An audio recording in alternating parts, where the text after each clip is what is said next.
Welcome back, Capricorn. I'm Megan of North Star Astrology, and this is a reading for April 2018. And I want to apologize for being late, but have a happy belated Easter anyhow. And so the month starts out with the moon opposing Uranus from your 10th to your 4th house, and then becoming full exactly on April 2nd at 11 minutes 23 seconds. And at that time, Mercury goes retrograde until April 15th. And all of this goings on happens in your 4th house of the home. The Sun in Aries, Mercury retrograde in Aries, and the planet Uranus in Aries. And the moon in Libra. And then on April 3rd, the moon, as it continues to wane, goes into your 11th house of friendships, hopes, and wishes, and conjuncts the planet Jupiter in Scorpio, giving you a big emotional connection to your friendships, making it possible to maybe be more gregarious in the friendship realm. And then on April 6th, the moon goes into your 12th house in Sagittarius, trining Uranus. So fire sign to fire sign. So the moon trines, creating a very harmonious energy to and from your 4th house of the home to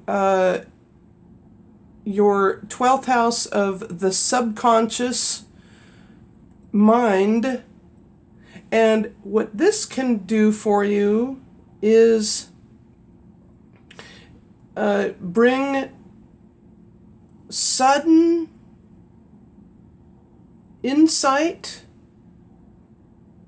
to your emotions at this time. And then on April 8th, the last quarter moon goes into your sign, into Capricorn, into your 1st house, joining along with your ruling planet, Saturn. And there's Pluto and Mars in here too as well, in your 1st house of the self and body. And then the moon squares Uranus. So the 1st to the 4th houses this time. And so what that does for you is give you a little bit of an impetus or drive, challenging you to use your ruler along with any last minute details to do with yourself and the body versus what you are doing in your home. Maybe reinventing yourself and reorganizing the home or something like that. I don't know, this is a general reading though. And then on April 11th, the moon goes into your 2nd house of money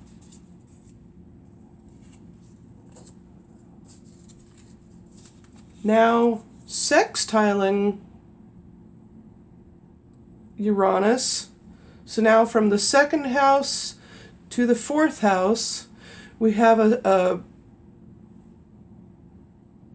the like sudden and inspiring, maybe you'll have an emotional attachment to money at this time on April 11th. But remember, just because it's a harmonious sextile doesn't mean you can overlook the details in any kind of financial documents. Still remember to read over documents carefully. And then on April 13th, the moon goes into your third house of communications, going into Pisces, and trines, let's see, Jupiter. Yeah. Okay, so since Jupiter is in a water sign, Scorpio, and the moon is in Pisces, also a water sign, this here has a trine flow from your house of communications to your house of friendships. Now you can really take this energy for what it is, as it is a very pleasant time to have emotional and huge interchanges communication-wise with your friendships. Then the new moon happens in your fourth house of the home. Oh, and by the way, you are here. There's the Earth. Oh, and okay, so the new moon happens at 26 degrees 2 minutes Aries in your fourth house of the home. And what this does for you is give you the ability. Oh, and Mercury went direct the day before. Okay, so now Mercury's direct in your fourth house of the home, as well as the new moon happening the 15th, then the 16th. Okay, so what this does for you is give you that little bit of a break to go within and maybe do some sort of like spiritual, since Neptune is in the third house of communications, take your mind to a more spiritual place and go within and take a break and rest for a while in the home. But there's going to be newness too as well. So maybe you're going to take on a new home remodeling project, but be mindful of pacing yourself. Then the moon goes into Taurus, joining and conjuncting with its ruling planet, Venus, in your fifth house of romance and creativity. And so you'll have pleasant interactions with your romantic partner. Just don't always put work first. But put yourself first this month, though, as well.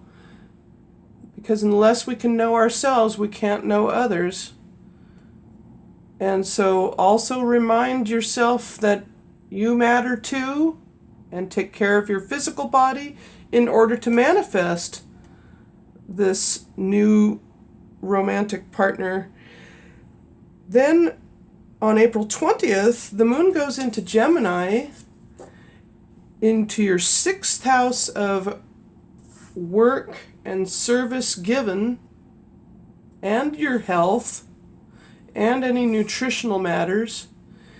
And this is a very sensitive placement. I've known somebody that has their moon in the sixth house, as well as being a Capricorn, and this gives the health a delicate disposition, and especially while it's transiting through your 6th house, be mindful of your intake. And, in other words, like I said before, pace yourself. Don't overdo it at work. Okay, and then the first quarter moon happens in your 7th house of relationships and business partners, and squares Uranus. So again, there's a little bit of a challenge emotionally with possibly your significant other, and through your home life versus your work life. So try not to be a workaholic at this time. Try to enjoy April. Then on April 24th, the moon goes into Leo, into your 8th house of other people's resources, and then trines Uranus, since Leo's a fire sign and Aries is a fire sign. So now you have another pleasant ability to also the moon conjuncting the north node of the moon in Leo. This is a very pleasant ability to definitely capitalize on hopefully garnering that loan that you may have asked for that home remodeling project now that Mercury is direct with this harmonious trine. And then the moon goes into your 9th house, into the earth sign of Virgo, and it trines your ruler, Saturn, in your 1st house. So now you might be able to take a long distance journey physically, since it deals with the physical body and the self. So again, this is a very pleasant energy for your ruler to be trining the moon in Virgo in your 9th house of higher learning, law, religion, philosophy. All of these things can affect and positively affect your body, emotions, even the ability to delve deeply into anything deep and take it somewhere. And then the moon finally comes back around and goes into Libra and becomes Fool again, and again opposes Uranus on April 30th at 9 degrees 39 minutes. So the moon is twice full in the sign of Libra, another cardinal sign. You're a cardinal sign, Capricorn. And with that, I want to thank you for watching, taking the time, your time, to watch. And I want you to feel free to like and or give it a thumbs up, comment down below, subscribe if you want, and have a wonderful rest of the month. And thank you once again. Bye for now, and I'll see you next month.